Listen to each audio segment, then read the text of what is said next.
Dear students, हम सूक्ष्म शिक्षण के बारे में पढ़ रहे थे। सूक्ष्म शिक्षण का अर्थ, परिभाषा और इसके सिद्धांत तो हमने जान लिए थे। अब हम सूक्ष्म शिक्षण के पद यानी स्टेप्स ऑफ माइक्रो टीचिंग और सूक्ष्म शिक्षण का चक्र यानी साइकिल ऑफ माइक्रो टीचिंग, तो सूक्ष्म शिक्षण के पद और सूक्ष्म शिक्षण के चक्र हम इस वीडियो में जानेंगे। तो सबसे पहले हम क्या जान लें, सूक्ष्म शिक्षण के पद यानी स्टेप्स ऑफ माइक्रो टीचिंग। सूक्ष्म शिक्षण के पदों का प्रशिक्षण विद्यालयों या महाविद्यालयों में संचालन के लिए निम्न पदों का अनुसरण किया जाता है। यानी जो सूक्ष्म शिक्षण के पद हैं उनका जो संचालन कहाँ किया जाता है, प्रशिक्षण विद्यालय या महाविद्यालयों में किया जाता है। कौन कौन से स्टेप्स हैं उनके बारे में हम जान लेते हैं। सबसे पहला है अभिविन्यास यानी ओरिएंटेशन। ओरिएंटेशन यानी कि इस पद के अंतर्गत सर्वप्रथम छात्रों को सूक्ष्म शिक्षण यानी माइक्रो टीचिंग के संप्रत्यय का अर्थ, परिभाषाएं, उसके घटक, विशेषताएं, गुणों एवं दोषों आदि की सैद्धांतिक जानकारी एवं परिचर्चा की जाती है। यानी जो भी हम पढ़ा रहे हैं उसके बारे में हम क्या है, सबसे पहले उसकी अर्थ, विशेषता, परिभाषा, गुण, दोष, इन सब के बारे में बताते हैं। फिर है दूसरा शिक्षण कौशलों की चर्चा, डिस्कशन ऑफ टीचिंग स्किल्स। इस पद के अंतर्गत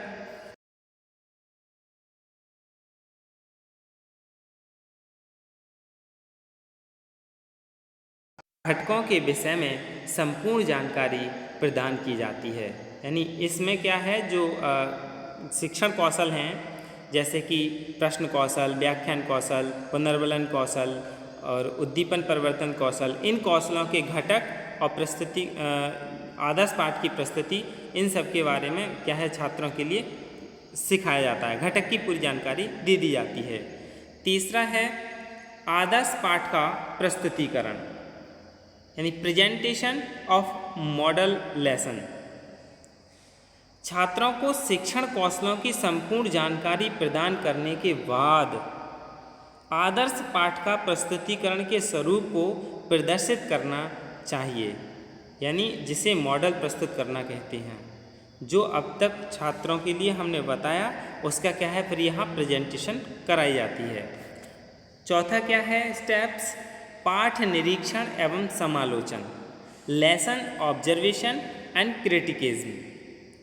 आदर्श पाठ का प्रस्तुतिकरण करने के बाद छात्राध्यापकों को पाठ निरीक्षण एवं समालोचना की विस्तृत रूप से जानकारी प्रदान की जाती है। पाठ की समालोचना करने के लिए प्रत्येक छात्र या प्रशिक्षार्थी के लिए प्रत्येक शिक्षण कौशल के लिए अलग अलग निरीक्षण प्रपत्र यानी ऑब्जर्वेशन शेड्यूल दे दिए जाते हैं तथा प्रशिक्षणार्थियों को निरीक्षण प्रपत्र की संपूर्ण जानकारी भी प्रदान कराई जानी अति आवश्यक है। फिर इसके बाद पांचवा स्टेप है, यहाँ से क्या है, सूक्ष्म शिक्षण के चक्र भी बन जाते हैं। सूक्ष्म शिक्षण पाठ योजना तैयार करना यानी preparation of micro teaching lesson plan. जो अभी हमने ऊपर के 4 पद जाने थे, इन स्टेप्स को पूरा करने के बाद सूक्ष्म शिक्षण में सर्वप्रथम किसी एक विशिष्ट शिक्षण कौशल पर पाठ योजना तैयार की जाती है। किसी एक पर तैयार कर ली, सबसे पहले प्रस्तावना कौशल पर की जाती है, प्रेजेंटेशन स्किल। लेकिन इसमें निर्धारित समय के लिए निर्धारित विषय वस्तु या पाठ्य वस्तु एवं निर्धारित कौशल को ध्यान में रखकर इसकी योजना बनाई जाती है। तो सबसे पहले क्या किया जाता है, प्लानिंग की जाती है।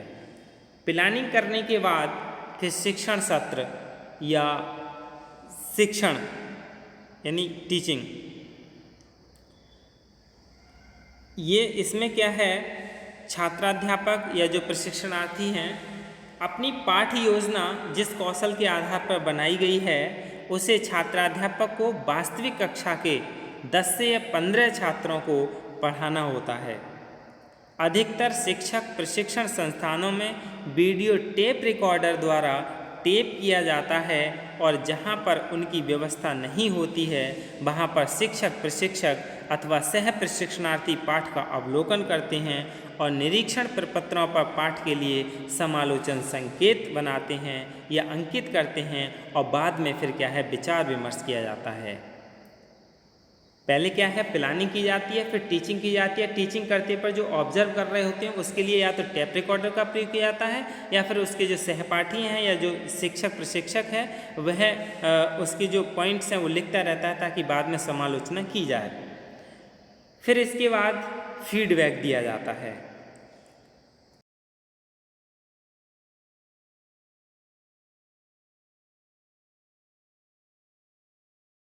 संबंधित छात्राध्यापक को उसकी गलतियों या त्रुटियों एवं अच्छाइयों पर सुझाव दिए जाते हैं। इसे ही प्रतिपुष्टि या फीडबैक कहते हैं। फीडबैक को सूक्ष्म शिक्षण की आत्मा माना जाता है, soul of micro teaching. Feedback के बिना सफलता एवं असफलता का पता नहीं लग पाता है, अतः इस दृष्टि से यह सूक्ष्म शिक्षण का सबसे महत्वपूर्ण स्टेप है, सबसे महत्वपूर्ण पद है। इसके बाद अगला है पुनः सूक्ष्म शिक्षण पाठ्य योजना तैयार करना। यानी जब फीडबैक मिलता है फिर उसके बाद दोबारा से वह प्लान तैयार करता है और कब तक करता है, जब तक कि उस कौशल में निपुण न हो जाए, एक प्रभावशाली शिक्षक न बन जाए, तब तक वह इस क्रिया को करता रहता है। Preparation of micro teaching lesson plan. इस पद में प्राप्त प्रतिपुष्टि यानी जो पहले फीडबैक प्राप्त हुआ है उसके आधार पर छात्राध्यापक सुझाव एवं संकेतों को अपनाते हुए अपने सूक्ष्म शिक्षण पाठ की पुनः योजना तैयार करता है, दोबारा से प्लानिंग करता है और पुनः सूक्ष्म शिक्षण पाठ योजना तैयार करने के लिए 12 मिनट का समय दिया जाता है। इस आधार पर इस पद को पुनः नियोजन पद सत्र यानी रीप्लान सेशन भी कहते हैं। इसे क्या कहते हैं, रीप्लान सेशन, क्योंकि इसमें दोबारा से प्लान तैयार किया जाता है। जब दोबारा प्लान तैयार हो जाता है तो क्या करेगा, रीटीच करेगा यानी पुनः शिक्षण करेगा या पुनः शिक्षण सत्र भी बोल देते हैं, रीटीचिंग सेशन। इस पद के अंतर्गत पुनः सूक्ष्म शिक्षण पाठ योजना को पुनः पढ़ाया जाता है। इस पद के लिए 6 मिनट का समय दिया जाता है। इस पद में भी शिक्षण सत्र एंड टीचिंग सेशन अर्थात पद 6 के समान ही पाठ के प्रबंधन एवं पर्यवेक्षण का कार्य किया जाता है। और फिर इसके बाद लास्ट में क्या किया जाता है, पुनः प्रतिपुष्टि यानी री फीडबैक। इसमें पुनः शिक्षण कराते समय निरीक्षण करता छात्राध्यापक की क्रियाओं एवं प्रतिक्रियाओं को नोट करता है कापी में या रिकॉर्डिंग करता है टेप रिकॉर्डर में, जिससे पाठ समाप्ति के उपरांत छात्राध्यापक को उसकी गलतियों एवं अच्छाइयों को बता सकें। अर्थात इस पद के अंतर्गत वे सभी क्रियाएं सम्मिलित की जाती हैं जो कि पद संख्या 7 के अंतर्गत की जाती हैं। इसके बाद यानी इसमें जब ये सब हम जान लेते हैं इनके स्टेप्स, तो जो बाद के हमने पढ़े थे 6 स्टेप्स, उन 6 स्टेप को एक 6 चक्र बना दिया जाता है। यानी रीप्लान, फिर यानी नियोजन प्लानिंग, फिर फीडबैक, फिर पुनः नियोजन, पुनः शिक्षण, पुनः प्रतिपुष्टि। यानी इसमें क्या किया जाता है, सबसे पहले रीप्लान किया जाता है, फिर रीटीच किया जाता है, फिर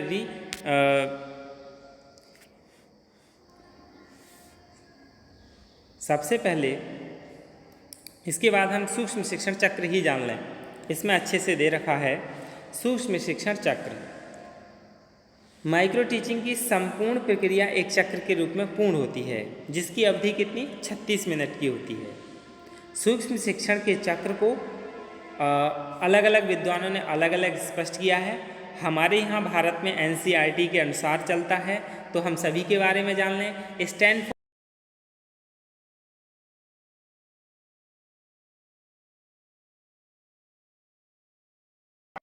5 मिनट पुनः शिक्षण और 10 मिनट पुनः मूल्यांकन यानी 45 मिनट का होता है। और इसके बाद अगला यानी उल्स्टर के अनुसार सूक्ष्म शिक्षण के संपूर्ण समय चक्र का या अवधि को इस तरह से दिया है। शिक्षण चरण 15 मिनट, मूल्यांकन चरण 7 मिनट और पुनः पाठ निर्माण 8 मिनट और पुनः शिक्षण 15 मिनट, पुनः मूल्यांकन 15 मिनट यानी कुल 60 मिनट।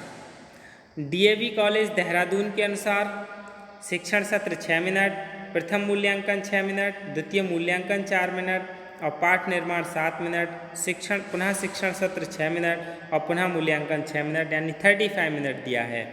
अब हम उसे जानेंगे जो कि हमें सबके लिए भारत में मान्य किया गया है एनसीईआरटी के अनुसार। यही सीटेट और टेट में कई बार पूछ लिया गया है कि पाठ्य योजना यानी सूक्ष्म शिक्षण की जो पाठ्य योजना है वो कितने समय की होती है, कितनी अवधि की होती है, 36 मिनट की होती है। भारत में मुख्य रूप से एनसीईआरटी यानी national council for educational research and training के centre of advanced studies in education यानी CASE केस तथा इंदौर विश्वविद्यालय में किए गए प्रयासों के परिणाम स्वरूप सूक्ष्म शिक्षण का भारतीय स्वरूप या चक्र विकसित किया गया। भारतीय स्वरूप क्या है? टीचिंग 6 मिनट, जो कि इससे पहले हम कंफ्यूज हो रहे थे। टीचिंग क्या है? 6 मिनट। और टीचिंग के बाद फिर क्या है? प्रतिपुष्टि यानी 6 मिनट, फिर पुनः नियोजन यानी रीप्लान 12 मिनट, पुनः शिक्षण कितना होता है? 6 मिनट और फिर क्या है? पुनः प्रतिपुष्टि यानी 6 मिनट, टोटल कितना? 36 मिनट का होता है। इसके बाद अब हम एक और जान लें, सूक्ष्म शिक्षण चक्र। इसका डायग्राम किस तरीके से है? सूक्ष्म शिक्षण चक्र का नियोजन और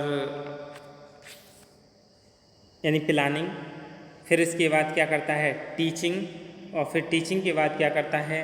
फीडबैक के बाद क्या किया जाता है? इसमें रीप्लान के बाद रीटीच के बाद रीफीडबैक और फिर क्या है? फिर प्लानिंग और फिर टीचिंग, यानी इस तरीके से चक्र चलता रहता है। और जब तक चलता रहता है जब तक कि वह उस कौशल में निपुण न हो जाए। और ये जो था ये किसका था? ये एनसीईआरटी का दिया हुआ था। जो 6 चक्र हैं, इन 6 चक्र के बारे में अलग अलग करके दिया है। यानी शिक्षण नियोजन 6 minute, teaching 6 minute, feedback 6 minute और पुनः प्लानिंग 6 मिनट, पुनः टीचिंग यानी रीटीच 6 मिनट और फिर फीडबैक 5 मिनट, 35 मिनट। सामान्यतः 35 मिनट का ही चलता है और वैसे तो 36 मिनट है। इस सूक्ष्म शिक्षण चक्र को हम इस तरीके के डायग्राम में भी बना सकते हैं। ये कैसा डायग्राम है सूक्ष्म शिक्षण चक्र का? यानी प्लानिंग, उसके बाद फिर टीचिंग के बाद फीडबैक और फीडबैक के बाद फिर क्या है? रीप्लानिंग और रीप्लानिंग के बाद फिर क्या है? रीटीच और रीटीच के बाद क्या है? रीफीडबैक और रीफीडबैक के बाद फिर क्या है? प्लानिंग। यानी इस तरीके से क्या है? ये चक्र चलता रहता है। और ये कब तक चलता रहता है? जब तक कि कोई भी जो प्रशिक्षणार्थी या छात्राध्यापक है उस